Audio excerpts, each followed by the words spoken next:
She is a change agent, and she believes that the dedicated people striving to impact our world for the good can succeed.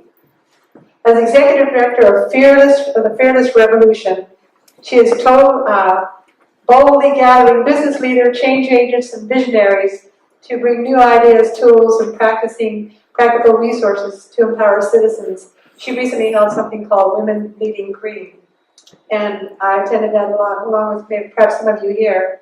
She is also the CEO of Best Organics, a certified B Corporation with him there, under their B Corporation certification, a leading provider of organic and sustainable gift baskets in a box called America's Best Organics, and it's a brand, and also is a brand management company.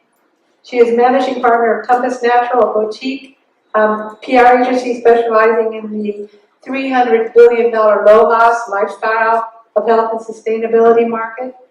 She serves on the board of directors of Allergy Kids Foundation and volunteers in support of the Prairie Dog Coalition, the Humane Society. Let's welcome Seleyn DeYarus.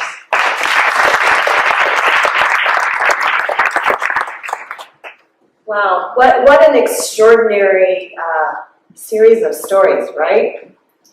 I wanted to start where, in my personal journey, and I am going to challenge each of you to think to what this is in your life, that transitional moment where you made a choice or a decision that really set you on like a kind of path that you would not have anticipated had you not had the courage to say yes.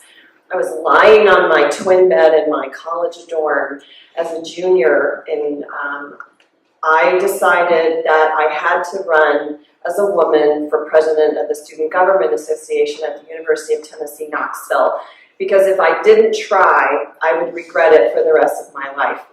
And that was the point of decision that I had in that little moment in my bed in the middle of the night, and I did it, and I pursued it. I had the largest ticket in the history of the University of Tennessee. I ran a student for every single office on the academic council, the student government, and the international council, and they all wanted, we came up with this really fun, clever name. It was called NUTS, Network of UT Students. And anyway, that moment was significant, and I think all of us probably have a moment in our lives where we leapt beyond what we thought was possible, and it helped prove something that you really can manifest your dreams when you put some hard work, as Hillary pointed out, behind it. I want to say a couple things about fear less, love more. I think what our world needs now on a level that is so huge is that kind of manifestation in each one of us. We have to find ways to really tackle what is an impediment that we perceive and recognize it's generally illusory. And the truth is, love is the most powerful force. All of us are so wired to be loving, and we get confused and think that we're something other than that. So my excitement in the work that I'm doing now with Fearless Revolution is we're lifting up voices for the common good. We are going to be telling stories and bringing thought leaders from all different parts of the world and community and business tracks to sort of illuminate for all of us that we already have so many of the tools that we need to make the kinds of changes that most of us recognize are important if we want to leave a world where there are still prairie dogs and mountain lions and lions in Africa. We have to, as human beings, behave really differently.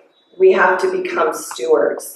My middle name is Spencer, and it means steward of God. And all of my life, I have had this calling to be a steward of the preciousness of life. It is the thing that I feel most compelled to stand for. And I didn't have children, and part of the reason I decided not to have children in my life was all children are my children. All animals and creatures and living things, I feel this incredible nurturing, caring, protective feeling for. And that is why I have sort of lived the life that I've lived. It has not made sense all the time, and it's been this route that's very circuitous, but at the end of it, there's been a core motivation, and it's like, I must protect. I must stand for the voiceless, or the thing that is not necessarily so popular, like labeling GMOs in our food, for example. These are and the prairie dog. I mean, have I picked the underdog of the universe or what? But oh my God, did you know those little creatures have a very complex language? They have a complex language even more so than dolphins. That's pretty cool. I also wanted to say, I think that our word is the most important treasure we carry in this life. You can have wealth or not have wealth. You can have things or not have things. But the one thing that you will always have is yourself and your word and your honor and your integrity. And I think that that is a value that we have become a little lazy about in our society. And I just want to encourage each of you to be fearless ambassadors for truth and integrity in your life. The way that you operate as a human being by being a person of your word, meaning what you say, your deeds aligning with your values, these things are what separate us from the lesser self that we could potentially be. So think carefully about what your values are, and then just make it your absolute conviction and commitment and vow to yourself to live from that place in all situations, no matter what anybody else is doing, because at the end of the day, that again is not the measure, in my opinion, of a successful life. It will be that you recognize you've always been in your heart, you've been honest and true and kind. And those are the things that make people gravitate towards you, who want to stand with you, who want to support you. It's those energies that are the glorious attractors that each of us can amplify in our lives. And will make a big difference in the world if we each come from that place. Just think about the incredible art form of kindness. And when we express kindness to someone we don't know, or in a situation where it seems the least likely expression to come forward, and yet there it is, that is a powerful teaching opportunity that we each have kind of all the time, if you stop and think about it. I wanted to also say that channeling your passion will be expressed in so many different ways. And I have young people I'm talking to currently, and I've been reminding them, it's like what you love and what you're passionate about, don't try to make all of it fit into a career, because that becomes a very delimiting notion.